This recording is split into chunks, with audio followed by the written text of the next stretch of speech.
आप सभी का द टीचर फैक्ट्री में स्वागत है।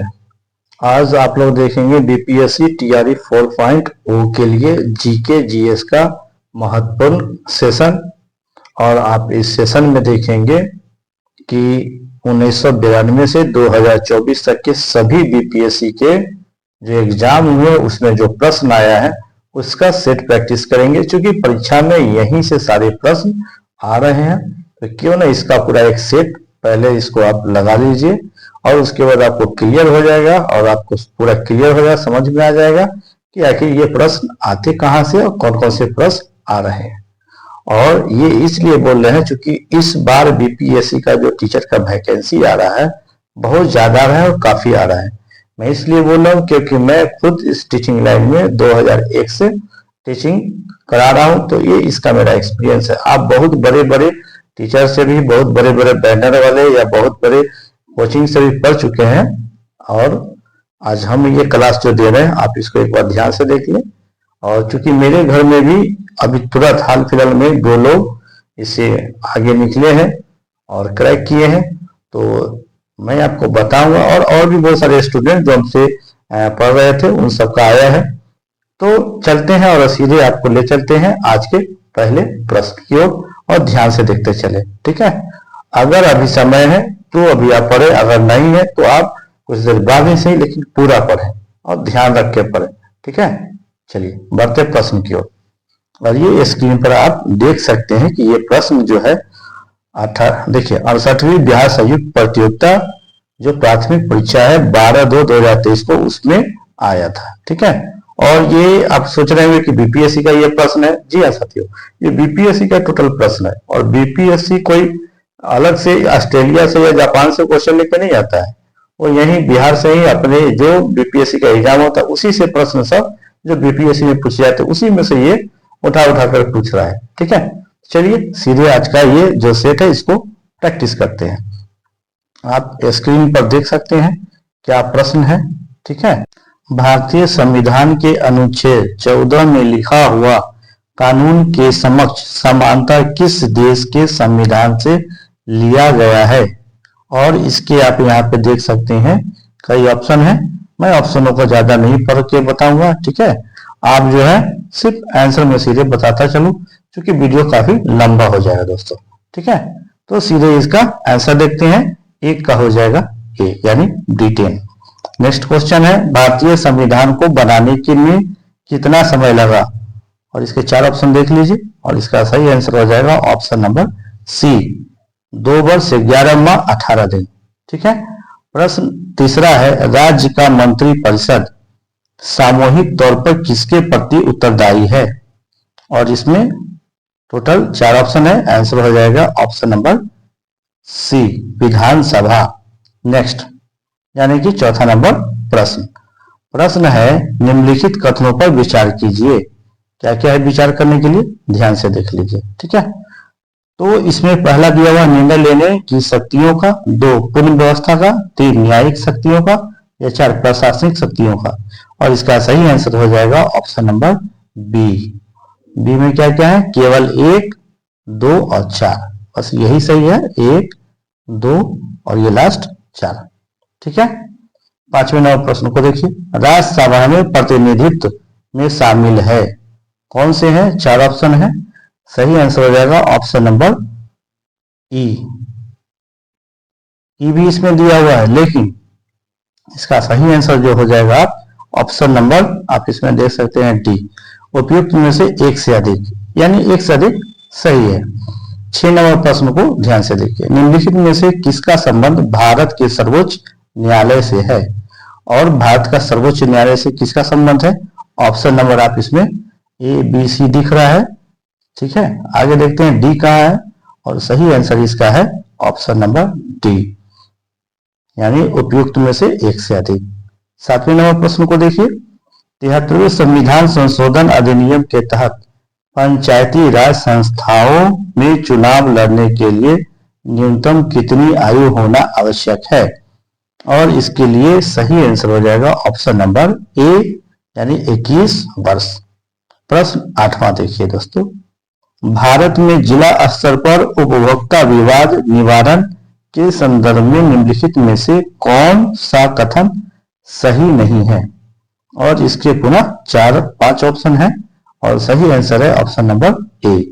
राज्य सरकार यदि उचित समझे तो एक जिले में एक से अधिक जिला फोरम की स्थापना कर सकती है। नेक्स्ट प्रश्न देखिए, 9वां नंबर प्रश्न, और बड़े ध्यान से, बड़े इत्मीनान से इन सभी प्रश्नों को आप देखते चले। ठीक है, 9 नंबर प्रश्न है, एक पंचायत समिति किस स्तर पर एक पंचायती राज संरचना का संचालन करती है? और इसका सही आंसर हो जाएगा ऑप्शन नंबर सी, यानी ब्लॉक स्तरीय निकाय। 10 नंबर प्रश्न को देखिए, निम्नलिखित में से किसे समुदाय विकास के पहले कार्यक्रम के रूप में स्थापित किया गया था? और इसका सही आंसर हो जाएगा ऑप्शन नंबर 10 में ए। आप देखिए, राष्ट्रीय विस्तार सेवा। नेक्स्ट प्रश्न को देखिए, 11, SEZ, ठीक है, SEZ अधिनियम 2005 के उद्देश्य क्या है? और इसके ऑप्शन इतने सारे हैं, पहले आप देख लीजिए। अतिरिक्त आर्थिक गतिविधियों का उत्पादन, 2 में वस्तुओं और सेवाओं के निर्यात को बढ़ावा, और 3 में रोजगार निर्माण। और इसका सही आंसर है ऑप्शन नंबर ए, 1, 2, 3, यानी सभी सही है। 12वें नंबर प्रश्न की ओर सीधे बढ़ते हैं दोस्तों। 12 में ही कृषि विपणन प्रणाली में सुधार के लिए भारत सरकार द्वारा अपनाया गया नीतिगत उपाय क्या है? और इसका आंसर हो जाएगा ऑप्शन नंबर ए, न्यूनतम समर्थन मूल्य, MSP। नेक्स्ट, यानी कि 13वां, किस समिति ने प्रतिस्पर्धा अधिनियम 2002 को अधिनियमित करने का सुझाव दिया? और आंसर हो जाएगा ऑप्शन नंबर बी, क्या है, SVS राघवन समिति। नेक्स्ट, 14वां देख लीजिए, सूची ए को सूची 2 से सुमेलित कीजिए। आप सूची देख लीजिए ध्यान से, ठीक है, अच्छे से देख लीजिए। चलिए, सूची को आप देख लिए और इसका सही आंसर हो जाएगा दोस्तों ऑप्शन नंबर ए। पहले आप यहां मिला ले 4, 1, 3। तो नेक्स्ट, 15वां नंबर प्रश्न, अगर आप किसी प्रश्न को आप खुद से सॉल्व करना चाह रहे हैं तो उसका आप एक स्क्रीनशॉट ले लीजिए और ध्यान से इसको रख लीजिए, फिर ये कीजिए, पहले सेट करते चलिए। तो 15वां नंबर प्रश्न, निम्नलिखित में से कौन सी पंचवर्षीय योजना मानव संसाधन विकास पर केंद्रित थी? और इसका सही आंसर हो जाएगा 15 का ई, यानी उपयुक्त में से कोई नहीं। जो दिया हुआ है प्रथम, 5वां, पंचम और बहुत सारी चीजें, उसमें से कोई नहीं। 16वां नंबर प्रश्न, भारत में निम्नलिखित में से किस राज्य ने अप्रैल से सितंबर 2022 के दौरान उच्चतम प्रत्यक्ष विदेशी निवेश यानी FDI इक्विटी के रूप में प्राप्त किया? और इसके 5 ऑप्शन दिए गए हैं और सही आंसर हो जाएगा ऑप्शन नंबर ए, यानी कर्नाटक। नेक्स्ट प्रश्न की ओर बढ़ते हैं सीधे हम लोग। 17वां नंबर प्रश्न स्क्रीन पे है, किस बजट में वित्त मंत्री ने उदारीकरण विनिमय दर प्रबंधन प्रणाली की घोषणा की? और इसका सही आंसर होगा ऑप्शन नंबर बी, यानी यूनियन बजट 1992-93। नेक्स्ट प्रश्न की ओर तेजी से हम लोग बढ़ते हैं दोस्तों, ठीक है। प्रश्न है 18 नंबर, मैं इसे स्क्रीन पर थोड़ा सा बड़ा कर दूं ताकि आप लोग को स्पष्ट दिख सके। चलिए, प्रश्न है 18, ठीक है, ध्यान को बिल्कुल इधर उधर न करें और बड़े गौर से सभी प्रश्नों को देखते चले। और हाँ, जो मित्र हमारे, जो दोस्त साथी अभी तक इसे लाइक नहीं किए सेशन को, तो एक बार लाइक अवश्य कर दें, इससे हमें मोटिवेशन मिलता है। 18वां नंबर प्रश्न है, पंचवर्षीय योजना के उद्देश्य निम्नलिखित में से कौन से थे? पहले पूरा आप देख लें और इसका सही आंसर हो जाएगा 18 का ई, ठीक है। चलिए, प्रश्न 19, गरीबी रेखा को निर्धारित करने के लिए कौन सा संगठन सर्वेक्षण करता है? और इसका सही आंसर हो जाएगा ऑप्शन नंबर ANSSO, ठीक है, ये नंबर आंसर होगा। चलिए, 19वें नंबर हो गया। 20, भारत का व्यापार संतुलन माल और सेवाएं दिसंबर 2022 अंतिम के लिए है, ठीक है, क्या होगा? तो इसका आंसर हो जाएगा ऑप्शन नंबर सी, -11.98 अरब अमेरिकी डॉलर, यानी माइनस में। चलिए 21वां नंबर प्रश्न को ध्यान से देखिए। वर्ष 2020-2022 के लिए सबसे कम महिला कार्यबल भागीदारी दर कितने प्रतिशत पर बिहार में दर्ज की गई? और इसका आंसर हो जाएगा 21 का ए, 4%। क्या दिया हुआ है? 4% ग्रामीण क्षेत्रों में से 6.5% शहरी क्षेत्रों में। ये है 22 है, अधिकतम कर उद्योग किस जिले में है? और इसका सही आंसर हो जाएगा 22 का ई में क्या उपयुक्त में से कोई नहीं। 23 में देख लीजिए। केंद्रीय स्वास्थ्य एवं परिवार कल्याण मंत्रालय द्वारा 24 नवंबर 2021 को प्रकाशित राष्ट्रीय परिवार सर्वेक्षण 5 के अनुसार बिहार के लिंग अनुपात में काफी अच्छा सुधार हुआ है। यह 2015-2016 में डैश से बढ़कर 2020-22 में डैश हो गया है। और इसका आंसर हो जाएगा ऑप्शन नंबर ए, यानी देख ले ध्यान से आप। ठीक है, कितना है? 10.62 यहाँ पे भराएगा और आपका जो है 10.90 यहाँ पे।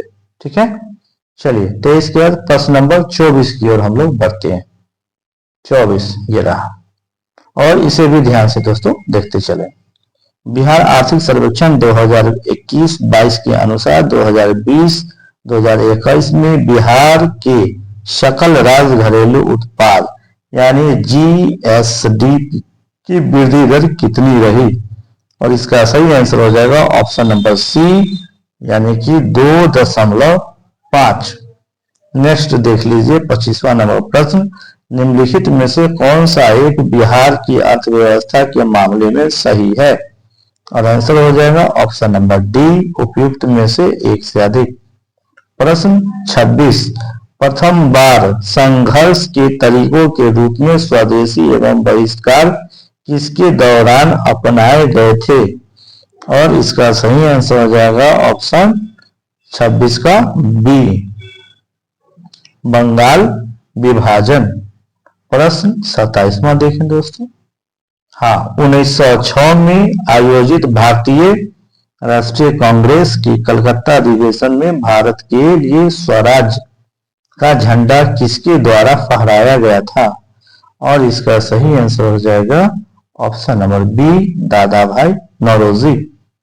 28। स्वतंत्रता संग्राम के दौरान भारतीय राज्यों यानी कश्मीर निजाम के हैदराबाद, त्रावणकोर आदि जैसे भारतीय शासकों द्वारा शासित राज्यों में एक समानता आंदोलन शुरू किया गया था, उसका नाम था क्या था 28 में?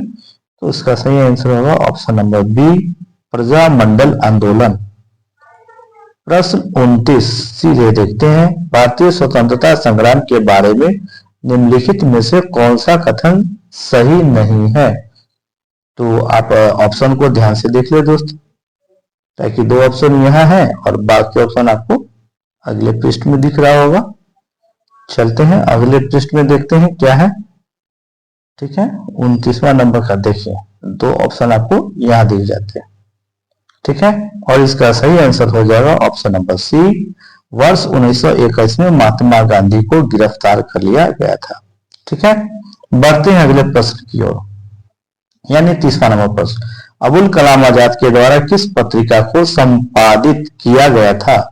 और इसका आंसर हो जाएगा ऑप्शन नंबर बी, यानी अल हिलाल। और यह प्रश्न ये हाल फिलहाल में जो तैयारी हुआ है यानी 0.3.0 उसमें ये प्रश्न आया था दोस्तों। तो आप देख सकते हैं इस तरह के और भी जो पीछे प्रश्न हम बता चुके हैं उसमें भी कई प्रश्न आया है। ठीक है, इसीलिए मैं कह रहा हूं आप लोगों को इसका सेट लगाना आपको काफी महत्वपूर्ण है। आप इस सबको सेट को ध्यान से देखते जाएं और याद करते चलें। ठीक है, चलिए प्रश्न है 31वां प्रश्न है 19वीं शताब्दी के अंत में इतिहास के अध्ययन ने भारत में राष्ट्रीयता की भावना पैदा करने में किस प्रकार मदद की? ठीक है, और इसका आंसर हो जाएगा ऑप्शन नंबर डी, उपयुक्त में से एक से अधिक। और जैसा आपका प्रश्न आता है तैयारी में ठीक उसी तरह से 5 ऑप्शन इसमें दिया गया। चलते हैं 32वें नंबर प्रश्न की ओर। प्रश्न है, नगरों में असहयोग आंदोलन के संबंध में निम्नलिखित में से कौन से कथन सही नहीं है?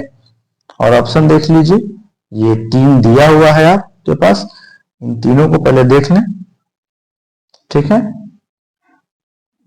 और इसका आंसर हो जाएगा ऑप्शन नंबर सी, केवल 1 एवं 2, ठीक है। 33, एक सन्यासी जो फिजी में एक गिरमिटिया मजदूर के रूप में काम करने के बाद उस जिले में अपनी पीठ पर तुलसीदास रामायण की एक प्रति लेकर आया था, जिसे वह ग्रामीण श्रोताओं को छंद सुनाता था। यहाँ जिस किसान नेता का जिक्र है वह है, कौन है भाई? देखिए 5 ऑप्शन, और सही आंसर हो जाएगा इसमें से ऑप्शन नंबर सी, बाबा रामचंद्र। नेक्स्ट देख लीजिए 34वां नंबर प्रश्न, ठीक है। यहां केवल प्रश्न है और इसके ऑप्शन आगे दिए गए। ऑल इंडिया हरिजन संघ की स्थापना 1932 में किसके द्वारा की गई? और यह भी प्रश्न आपको परीक्षाओं में आ चुका है हाल फिलहाल ही। चलिए, तो इसका ऑप्शन हम देखते हैं क्या है। चलिए, अभी तक हम कितना देख चुके हैं, अब इसके बाद आगे बढ़ते हैं सीधे। ये रहा प्रश्न अभी हम लोगों ने देखा है, और इसके ऑप्शन यहाँ पे अभी हम आपको दिखाएं। चलिए, तो इसके इतने सारे ऑप्शन है और सही आंसर हो जाएगा इसका 34 का बी। बी में क्या है? महात्मा गांधी। 35 में है, 20 फरवरी 1947 को प्रधानमंत्री एटली ने भारत से ब्रिटिश शासन को कब तक वापस लेने की घोषणा की थी? और इसमें ऑप्शन देख सकते हैं आप कितने सारे हैं, और आंसर हो जाएगा 35 का सी, यानी जून 1948। 36, स्वराज दल की स्थापना बिहार में किसने की थी? यह भी काफी महत्वपूर्ण प्रश्न है, यह भी आया है, और इसका आंसर हो जाएगा ऑप्शन नंबर ए, श्री कृष्ण सिंह। 37 है, नमक सत्याग्रह के दौरान बिहार के लोगों ने नमक बनाने के साथ साथ सरकार के विरुद्ध किस कर का विरोध करने का विकल्प चुना? और इसका आंसर हो जाएगा ऑप्शन नंबर ई, उपयुक्त में से कोई नहीं। चलिए, 38वें नंबर प्रश्न को देखिए, ध्यान से देखिए, ठीक है। सारे प्रश्न महत्वपूर्ण है आपके परीक्षाओं के लिए। चलिए, आ गया। अब देखिए, श्री कृष्ण सिंह द्वारा गठित बिहार की निर्वाचित सरकार ने फरवरी 1938 में किस कारण से इस्तीफा दे दिया? और इसका आंसर हो जाएगा ऑप्शन नंबर बी, राजनीतिक कैदियों को छोड़ने के कारण। नेक्स्ट 39, किसने चंपारण सत्याग्रह के दौरान बिहार में गांधी जी की जान बचाई थी? यह काफी महत्वपूर्ण प्रश्न है, ध्यान से देखिए, और इसका आंसर होगा ऑप्शन नंबर ए, बतक मियां। चलिए, 40वां प्रश्न, असहयोग आंदोलन के दौरान किसने बिहार में किसानों की अगुवाई की? आंसर हो जाएगा ऑप्शन नंबर ए, स्वामी विद्यानंद, ठीक है। प्लस 41वां देखिए, 41 में है, प्राचीन काल में गंगा के दक्षिण क्षेत्र को क्या कहा जाता है? जहां कहा जाता था, और इसके ऑप्शन देख लें आप, सीधे ऑप्शन क्यों ले चले आपको, ये रहा, और इसका सही आंसर हो जाएगा 41 का ई, उपयुक्त में से कोई नहीं। 42 में देखिए, भारतीय उपमहाद्वीपों में लोहे का प्रयोग कब शुरू हुआ? और 42 का आंसर हो जाएगा ऑप्शन नंबर ई, उपयुक्त में से कोई नहीं, ठीक है। 43, दूसरी शताब्दी के आसपास रचित संस्कृत के शिलालेख के अनुसार सुदर्शन झील एक कृत्रिम जलाशय की मरम्मत किसने की थी? और इसका सही आंसर हो जाएगा ऑप्शन नंबर बी, रुद्र दामन। यहाँ पे दमन लिखा हुआ है, दामन होगा, ठीक है। 44, झांसी के पास देवगढ़ का मंदिर और इलाहाबाद के पास गढ़वा मंदिर में बनी मूर्तियां किस कला के महत्वपूर्ण अवशेष हैं? और इसका आंसर हो जाएगा 44 का ए, यानी गुप्त काल के, गुप्त कला के, ठीक है। 44, अब देखते हैं 45, 46, 47 को पहले। चलिए 45वें प्रश्न है, निम्नलिखित में से किस युद्ध में मुख्य विरोधियों का सही उल्लेख नहीं किया गया है? ऑप्शन इतने सारे हैं और इसका आंसर हो जाएगा ऑप्शन नंबर बी। एक मिनट, इसे मैं एडजस्ट कर दूं आपके लिए। चलिए, और इसका आंसर हो जाएगा ऑप्शन नंबर बी, पानीपत का द्वितीय युद्ध, टीपू सुल्तान और मराठा। यानी ये भी याद कर लीजिए, प्रश्न और इसमें बन गया। ठीक है, अगला है 46, दिल्ली सल्तनत के दौरान मुकदमा या चौधरी पद का इस्तेमाल किनके लिए किया जाता था? ऑप्शन देख रहे दोस्तों क्या सब है, और इसका सही आंसर हो जाएगा 46 का सी, यानी कि गांव का मुखिया। सी में क्या है? गांव के मुखिया। 47, तौकात ए अकबरी, जिसे कभी कभी अब्दुल फजल के अकबरनामा से अधिक विश्वसनीय माना जाता है, किसके द्वारा लिखा गया था? और इसका सही आंसर हो जाएगा option number A, Nizamuddin Ahmad. चलिए, अब हम लोग सीधे बढ़ते हैं 47 के बाद 48वें नंबर प्रश्न की ओर। ध्यान से देखने से, इनमें से किस प्रसिद्ध शासक ने अपनी माता के नाम पर विजयनगर के पास नागालपुरम की एक उपनगरीय बस्ती की स्थापना की थी? और इसका सही आंसर हो जाएगा 48 का सी, यानी कृष्णदेव राय। 49वां प्रश्न है, 1940 में पटना महिला महाविद्यालय की स्थापना निम्नलिखित में से किस समाज द्वारा की गई थी? और इसका सही आंसर है option number C, sisters of the apostolic Carmel. प्रश्न है 50, इनमें से किसने 1947 में भारत और पाकिस्तान के बीच अंतर्राष्ट्रीय सीमाएं खींचने के लिए स्थापित की गई 2 सीमा आयोगों के नेतृत्व किया था? और इसका सही आंसर हो जाएगा option number C, Cyril Radcliffe. ठीक है, 51 नंबर प्रश्न को ध्यान से देखिए। 51 में है, किसने बंगाल प्रेसिडेंसी में महलवारी बंदोबस्त प्रणाली की शुरुआत की? और सही आंसर हो जाएगा ऑप्शन नंबर बी, यानी होल्ट मैकेजी। ठीक है, 52, 1940 में विनोबा भावे ने व्यक्तिगत सत्याग्रह कहां से आरंभ की? और इसका आंसर हो जाएगा option number B, Pawnar, Maharashtra. ठीक है, 53, 1918 में मोंटफोर्ड सुधारों पर कांग्रेस ने एक महत्वपूर्ण रुख अपनाया, जिसके कारण पुराने उदारवादी अवशेष, ठीक है, कौन कौन थे? सप्रू, जयकर और चिंतामणि टूट गए, जिन्होंने गठन किया। इन लोगों ने क्या गठन किया? 53 का प्रश्न देख ले अच्छे से ध्यान से, और इसका सही आंसर हो जाएगा सी, इंडियन नेशनल लिबरल फेडरेशन का। प्रश्न है 54वां, बहुत इंपॉर्टेंट है, ध्यान से देखते चले। ठीक है, और इस प्रश्न को देख ले और इसका उत्तर आप अपने से देने की कोशिश करें, कमेंट करें। ठीक है, कैबिनेट मिशन निम्नलिखित में से किसके लिए भारत भेजा गया था?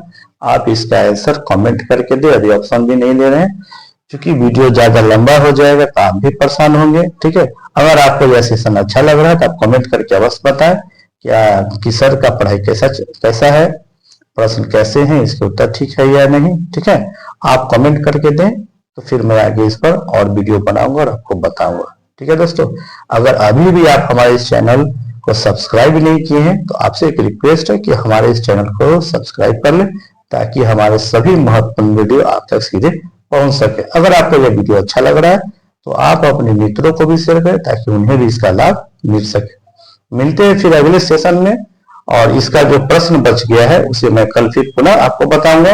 अगर आप चाहते हैं कि नहीं इस तरह के वीडियो और लंबा चले, आप देख सकते हैं, तो कमेंट अवश्य करें, तभी मैं आगे लंबा बनाऊंगा। नहीं तो बस इसी तरह से 25 मिनट तक का वीडियो करूंगा, तो एक सेट जो है वो 2 दिन 3 दिन में चलेगा। ठीक है, अगर आप चाहते हैं कि ये रेगुलर चलता रहे तो आप कमेंट करें, तो मैं इस पर फिर काम करूंगा। ठीक है, मिलते हैं अगले वीडियो में, जब तक के लिए बहुत बहुत धन्यवाद। Thank you.